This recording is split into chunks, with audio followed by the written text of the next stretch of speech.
All right, everybody. Day one of hanging cameras.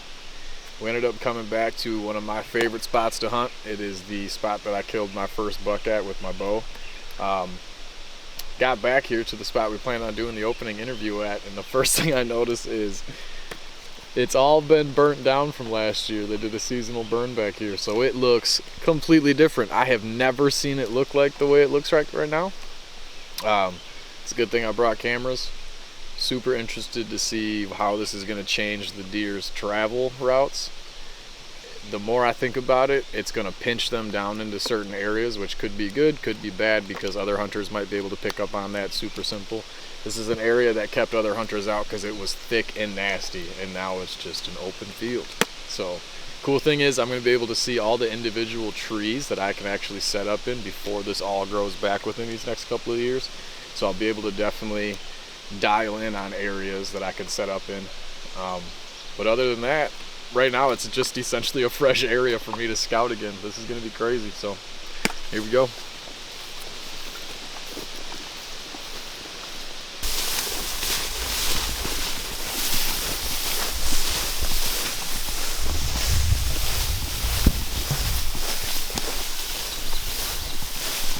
Everything that you guys see right here used to be damn near 12 feet tall, 13 feet tall. You couldn't even see any of these trees out here. This is crazy. As soon as we rounded the corner, my heart just sank into my stomach. But instead of going to where we wanted to go right away, we're gonna scout this. So let's get it done. All right, so as we're making our way through this field, I'm realizing how low everything is. Like I said, this field used to be 10, 12 feet tall with just brush and shrub and everything. And back here, across this transition, all the trees and shrubs and everything, the back side of that is just a big strip of drainage. So now that all of this cover's gone out here, all of the deer are all going to be pushed towards the edges where all of this cover's in. My guess is with the access being from the way that we came in, and them having the water in between the access and then where they bed, I guess a lot of them are going to bed right here, knowing that the deer hunters are going to be coming this way, so they're going to be able to skirt out of here. So we're going to have to try to figure out a way to get back here without using that main access. There's a bunch of water access nearby, but I'm just kind of breaking down in my head in real time what probably was going to be going on here.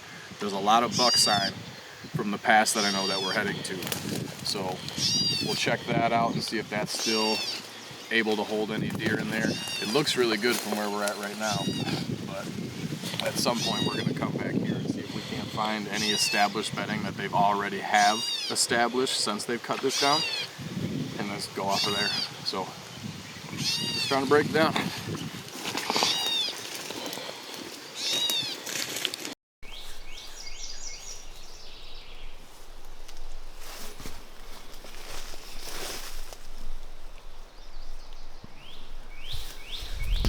So at the first spot that I wanted to check out today, first thing I noticed is now that all of the cover on the outside of this little thicket that we're in, most of the sign on the outside is completely gone, but there's still some trails left that skirt the edge of this, which makes sense because if they don't have any cover out there anymore to make their way to the ag at night, they're just going to use the edges on the other side of this big timber thicket.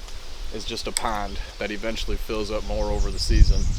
But you can tell there's still a trail here. There's a trail on the back side of us right here.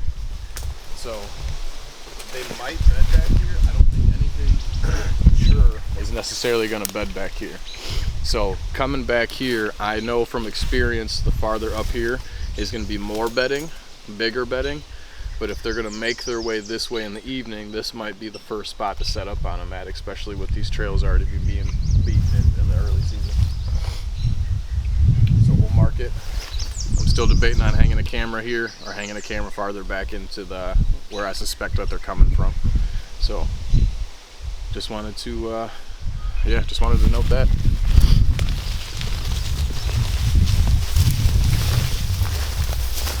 there's a bed right here.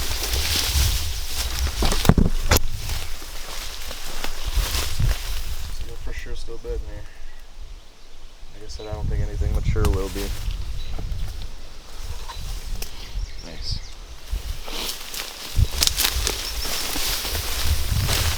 Alright, so at the first spot that we want to hang a camera at, just from past experience, I know that there's bedding on one end of this and on the other end of this. So I'm thinking I'd be able to catch them in this little alleyway that we found. Everything's real thick except for this small strip that runs up and down here. So I'm just going to get a camera up and just observe this. It's just going to be a regular camera, so it's something that I'm just going to let soak for the season. I might come back. I know I hunt in this area, so when I hunt I might check it, but other than taking it down, I won't take it down until the end of the season's done, just to let it soak and get as much intel as I can from it. So get it up as high as I can, out of people's view and out of the deer's view, and let her soak. The allergies are killing me.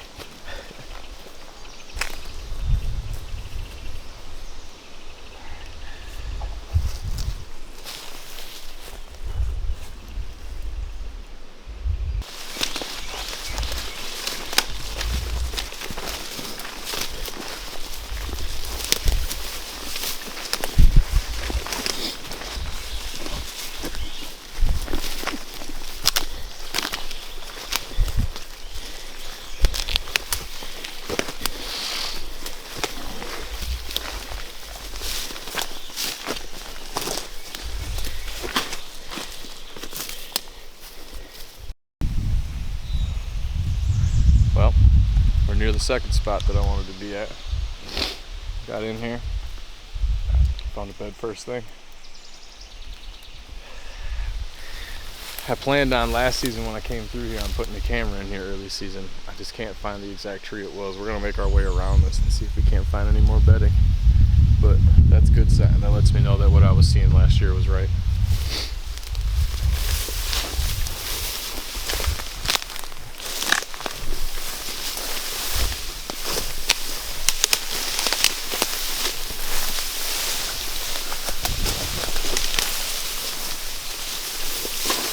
Alright, spot number 2 for cameras. We just got it put up. Main reason we put it here is I scouted in here last season. There was a good amount of buck sign, but just a good amount of beaten down trails. You can kind of see the trails that were beaten down. There's one that runs right by me here, runs to this point. There's actually a creek to the left of all of this. But essentially where we got this camera pointed is there's a bunch of trails that meet up right here, right on the edge of really thick cover and water. So we're expecting to see this either bedding or on their way to bedding or right next to bedding. Another regular camera, so we'll let it soak. I might hunt in here a couple of times, so I might check that camera throughout the season, but I won't remove it until the end of the season, so keep on going.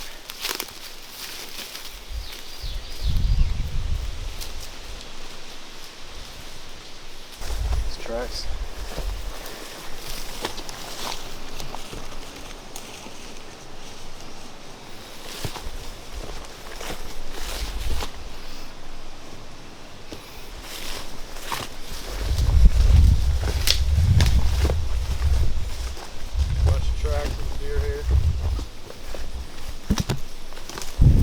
Why I hunt here.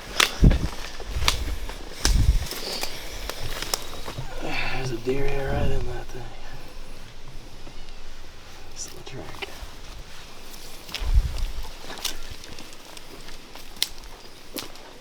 Alright, so that wraps up today.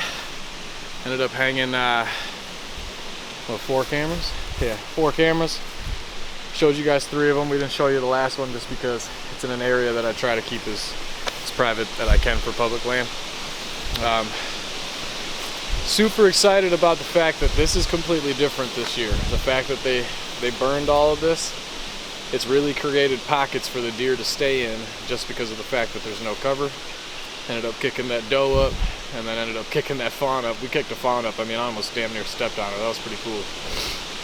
So it's good that they still feel comfortable using this area. Now it's just about breaking it down all over again and relearning how they use it. Still plan, there's a couple areas that I want to come back to and hang cameras at that I didn't as we were going through just because I wasn't sure where I wanted to put my cameras, but now that I was in there, I'm definitely going to end up going back in there and hanging at least 2 more back here. So, like I said, that wraps today up. It's hot, it's noon, I'm ready to go home.